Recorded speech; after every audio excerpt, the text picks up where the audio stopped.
Today's case takes us to Wolverhampton in the United Kingdom, home to more than 260,000 people, one of which was Ronan Kanda. Ronan had been born in November 2005 at New Cross Hospital. He was the second child born to parents Chanda and Pooja, joining his older sister Nikita. He went to Lanesfield Primary School before going to the Khalsa Academy, Wolverhampton. His parents would separate in 2012 and divorce 5 years later, but Chanda said it was Ronan who had been instrumental in bringing them back together. Nikita said she had never come across someone so caring, so loving, so bright and so popular, adding that her little brother had a massive heart. This was evident in how he cared for other people. If he saw someone on the street in need and struggling, he would always give them money and treat them with kindness and respect. 16-year-old Ronan was described as the heart and soul of his family. He had a fantastic sense of humour and would often play pranks and practical jokes. He was also a devoted Liverpool Football Club fan, and, like most teenagers, he loved watching Netflix and playing on his PlayStation. He would sit for hours and draw anime, and enjoyed being at home so much, his friends would have to push him to go out. The 29th of June, 2022.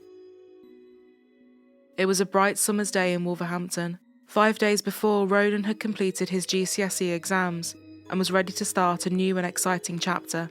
He wanted to study sociology, psychology and law at A-level, with big dreams of one day becoming a lawyer. He was also excited to go on the family's first holiday out of the United Kingdom.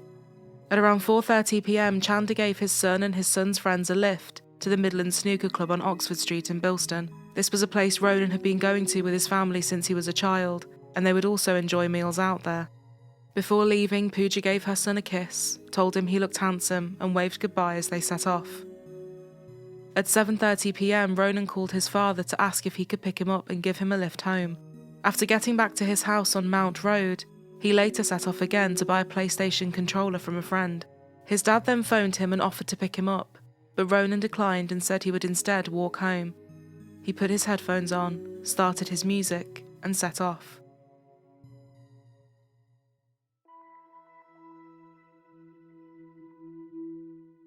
8:56 p.m. Chanda's phone rang. It was Pooja. She had been in Wolverhampton city centre at her weekly meditation class. She asked him what was happening on Mount Road, after hearing that it had been closed off and police had swarmed the area. Chanda went outside and neighbours had started to gather on the street. There were police and emergency services everywhere. He was told that somebody had been stabbed. He said he rang Ronan more than 10 times, but each time it rang out and went to voicemail. He then told a police officer on the scene that his son had not come home. They were shown a picture of Ronan, and one of the paramedics said they were treating someone who did look like him, and tragically, it was. When Pooja arrived home, she begged the officers, please let me see him one time. He will wake up for his mum, but they said no. At the age of just 16, Ronan Kanda died at the scene, just 2 doors away from his house. Chanda was inconsolable and needed to be comforted by neighbours. When Pooja found out, she was shattered, as was Nikita, who was on holiday in Crete at the time. Ronan had just taken his GCSEs and had told his family he wanted to become a lawyer. The 16-year-old was a keen Liverpool supporter and was listening to music on his headphones when he was attacked from behind. There were police types there. They wouldn't let me pass the police type. They said, it's an Asian child, Indian ethnicity. They said, you can't go. I saw that blue tent, and then one of the paramedics sort of said, the detective said to me, I said, look, tell me the truth, because we're working on somebody. And I thought, okay, they're working on him, he's going to survive, you know. And he's just going down the road, and you don't expect your child just to go down the road and this to happen to your child, especially with your child. There's done nothing wrong to anybody in his whole life. It hurts. It hurts that Ronan was in a wrong place at the wrong time. He was just 4 doors away from his house. 5 seconds or maybe 10 more steps, he would have been home. 10 more steps, my child would have been home. And the first time we saw him at the mortuary, Nikita just staring at her brother, just staring at him, and all she screams, wake up! Right. I'm looking at her, and the mother, first thing she says, "Oh, my son's cold. I need to warm him up." She couldn't hold him properly. Held his hand, get warming him. Even allowed to You know? touch him properly. As a father. Gave me his one hand. A murder investigation was launched. One of the first things the police did was look at the network of CCTV cameras from around the area to try and piece together what had happened in Ronan's final moments. This would give them their first major breakthrough.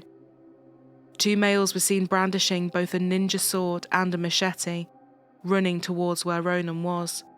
The cameras then picked up Ronan's scream as he was viciously stabbed. As the investigations into the footage continued, someone handed themselves in to the police after confessing to his mother and uncle that he had been involved. His name was Sukhman Shergill, and he could be seen on the footage alongside Prabjit Videsa. The two were arrested. Also arrested were 20-year-old Josiah Francis and 18-year-old Joseph Whitaker. Prabjit and Sukhman were charged with murder on a joint enterprise basis, meaning that someone could be charged with the crime of someone else if they foresaw the other person was likely to commit said offence. They denied the charge of murder but admitted to carrying a bladed article. Josiah Francis and Joseph Whitaker were also charged with carrying a bladed article and murder, and both denied the charges. Within the first 12 hours, we'd identified the vehicle of which the offenders had arrived in, and so we made our first arrest overnight. And within the first 48 hours, we'd made the arrest of actually the main perpetrator. They've been hit by an absolutely tragic incident. Their boy literally just gone out to buy a PlayStation controller, and he doesn't then return home. It happened so close to the home address, which meant that really they couldn't get away from what had happened. Ronan's family, who were being supported by specially trained officers, issued a statement. Ronan was a kind-hearted, loving, caring 16-year-old, our son and a brother who would do anything for anyone. He was a funny character who made everyone laugh around him. He is taken from us cruelly and our hearts are broken. We want everyone to pray for his soul now. We will always love you, our son and my brother, and you will live within us now. The question everyone wanted answered was why? Why had Ronan, who had no enemies, been targeted and attacked in such a brutal fashion? Prabjit Videsa was from Walsall, and Sukhman Shergill was from nearby Willenhall. They were 2 16-year-old boys and had gone to school with Ronan. They had got into a disagreement with one of Ronan's friends over an alleged unpaid debt, something that had spilt over into school and resulted in a fight.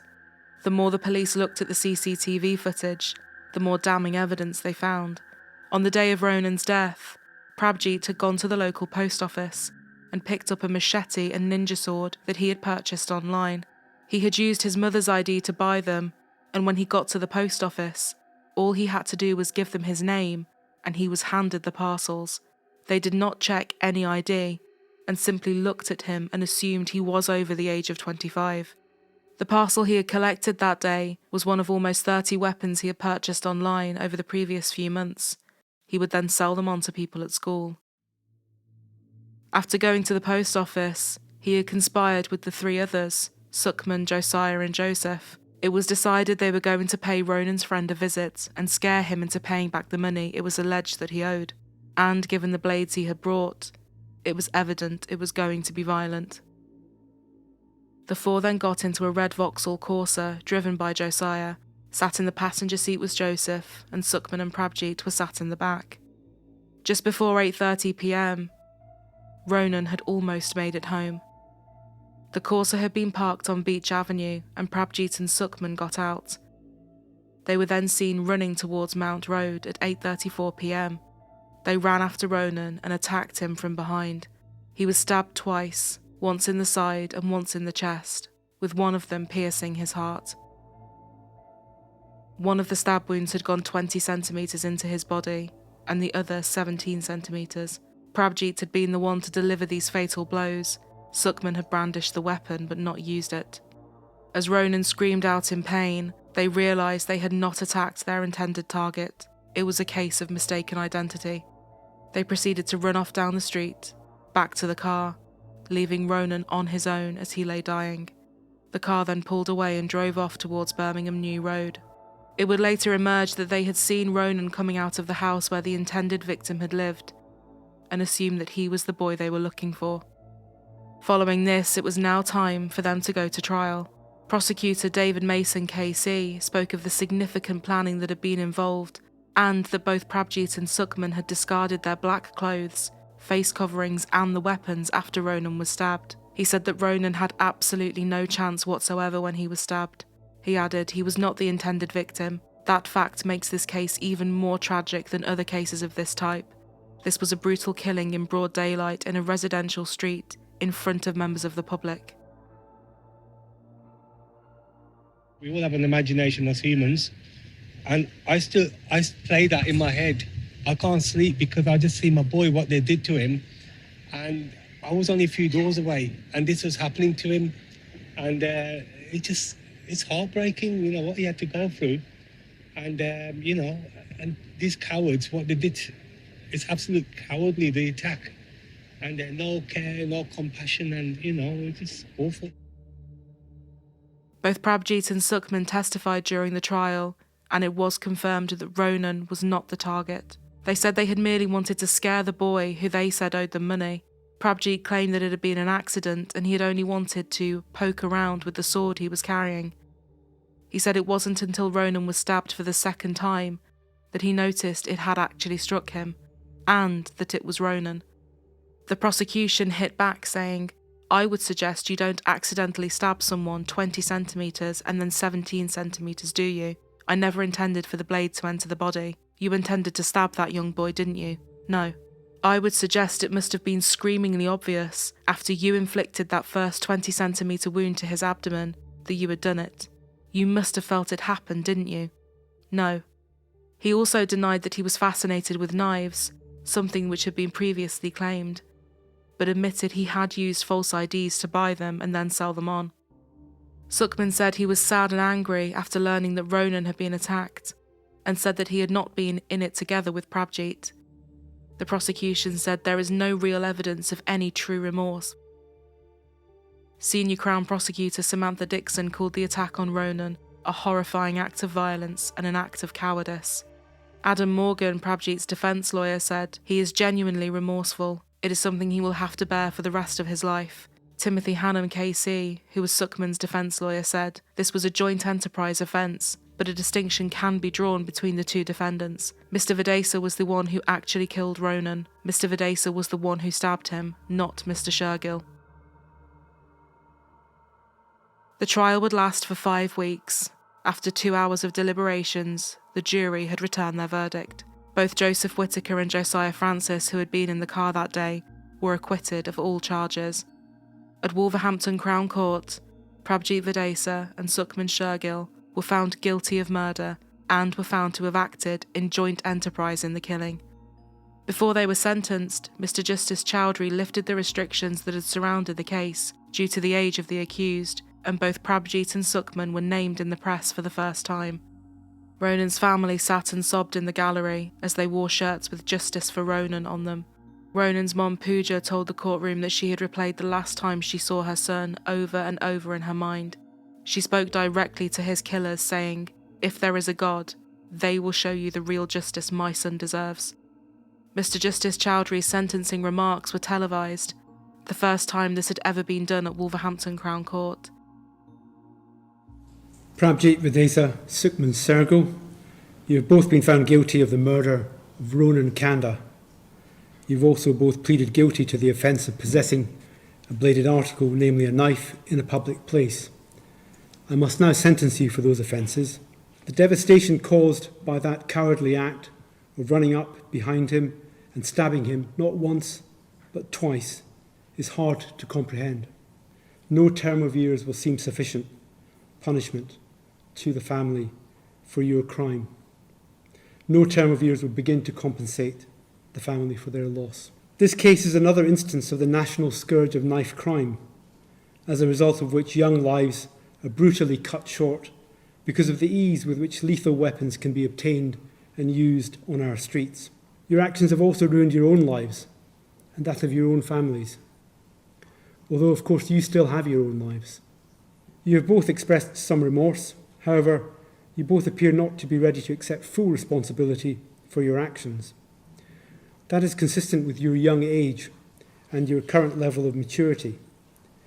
Perhaps as you mature and reflect on what you have done during your time in custody, you will come to fully accept your responsibility for what has occurred. Prajit Videsa, for the murder of Ronan Kanda, I sentence you to detention for life at His Majesty's pleasure with a minimum term of 18 years. Sukhman Shergill, for the murder of Ronan Kanda, I sentence you to detention for life at His Majesty's pleasure with a minimum term of 16 years. It's important to emphasise, so that you and all those who are listening and viewing this sentence can understand the position, that the minimum term is just that, a minimum period which cannot be reduced in any way.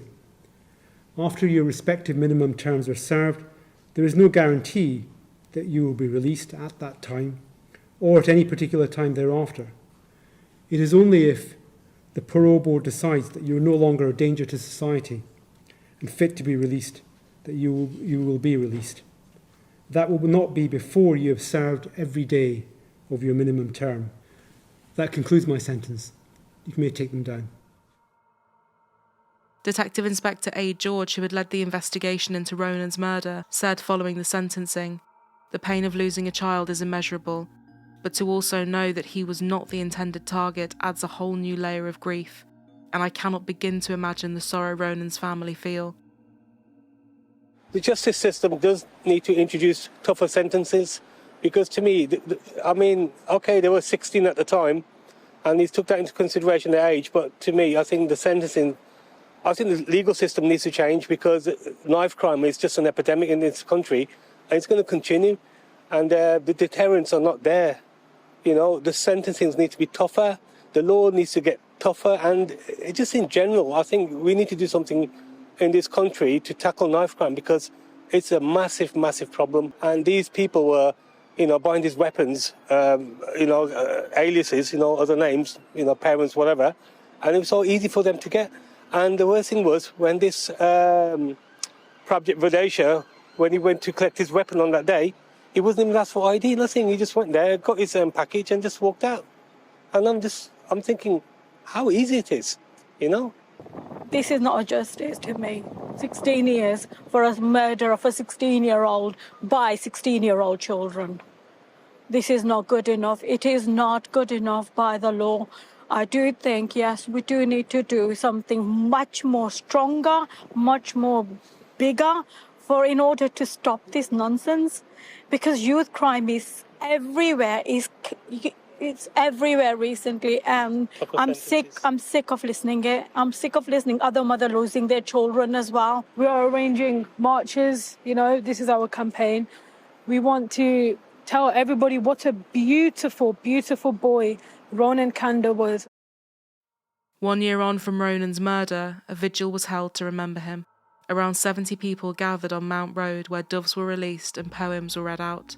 His family also started a fundraising campaign for Save the Children to help families in Yemen in his memory, a fitting tribute for someone with a heart as good as his. He made me the happiest mother on this earth. He did. He helped me with everything during 16 years. Gave me so much love that I'm trying to live with that love now. It was later announced that the Kanda family were going to head down to Parliament to call for tougher action to be taken against knife crime. Wolverhampton South East MP Pat McFadden arranged for them to meet with the Minister of State for Crime Policing and Fire, Chris Phillip, and the Shadow Minister, Sarah Jones. Pat McFadden had been working with Ronan's family and said he hoped it would convince the members of Parliament that action is needed to try to prevent more young people losing their lives to knife crime. The government later introduced a list of weapons to be banned. The ones used in Ronan's murder were not included on the list. Pooja would later criticise Chris Phillip, saying, "This year I met with the Minister for Crime. He requested more information on the weapon used to murder my son to ensure it would be included in the ban. But here we are. This was the opportunity for the government to take real action and show empathy for thousands of families like ours, but they've completely missed it. When I saw for the first time the size of the sword, I fainted in grief, Pooja said. As Nikita said, we need to do more to stop knife crime. You know how easy it is to acquire a knife. You can just go online and you can buy a machete. I want to call out the MPs. I want to call out the Prime Minister. I want to call out society and say that we need to do more to ensure that not another innocent life gets taken from knife crime. Pooja also wrote an open letter to the Prime Minister calling for the online sales of knives, swords and machetes to be banned. The campaigning work Ronan's family have done to tackle knife crime is inspiring, as is their strength and resilience in the time since his death. His family will continue to fight to change the laws and change communities for the better. Speaking directly to those who carry knives, Pooja had some powerful words. Going to prison isn't some pride and joy. You are going to ruin your life, your family's life. You will have to live with the guilt for the rest of your life, knowing you've killed someone. So stop now before it's too late. Don't pick up the knife. If you have a fight, talk it over, but don't pick up the knife. There are no winners in a case like this. Ronan Kanda should still be here, taking on his A-levels and throwing himself into adulthood. Knife crime has claimed far, far too many lives and ruined too many families as well. Positive steps are being taken in communities, such as knife surrender schemes and amnesty bins, where people can get rid of their weapons safely, but there is still much more to be done to bring an end to knife crime. We've all lost kind of the happiness. We just feel like every day we're waking up existing. Another family. Yeah. This is just totally destroyed this. Totally destroyed this. The devastation caused by the murder of Ronan Kanda is best put into words by his mother Pooja. I miss his laughter, I miss him asking me what's for dinner, I miss hugging him. I have nothing left. It's killing me to think of what happened to Ronan. I can't believe my baby went through this alone. He was my son, my baby, and for his older sister Nikita, life will never be the same. She said, I've never loved anyone as much as I love him.